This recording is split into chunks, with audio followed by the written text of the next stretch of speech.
मुंबईत नुकताच काला घोडा फेस्टिवल पार पडला। यामध्ये दररोज अनेक वेगवेगळ्या प्रकारच्या कार्यशाळा घेण्यात आल्या होत्या।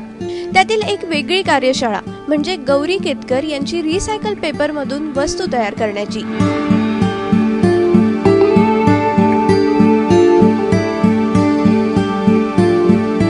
गौरी केतकर यांचं वैशिष्ट्य म्हणजे जन्मतः त्यांचा उजवा हात काम करत नाही, पण या परिस्थितीवर मात करत त्या जिद्दीने पुढे आल्या।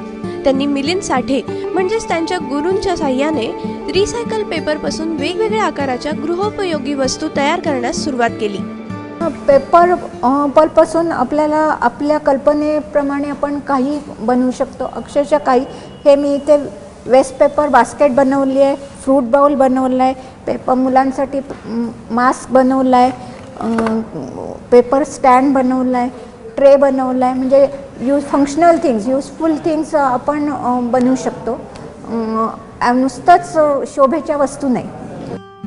जुन्या पेपर पासून घरच्या घरी वस्तू कशा तयार करायच्या याबद्दल त्यांनी या कार्यशाळेत माहिती दिली आणि सहभागींकडून वस्तू तयारही करून घेतल्या।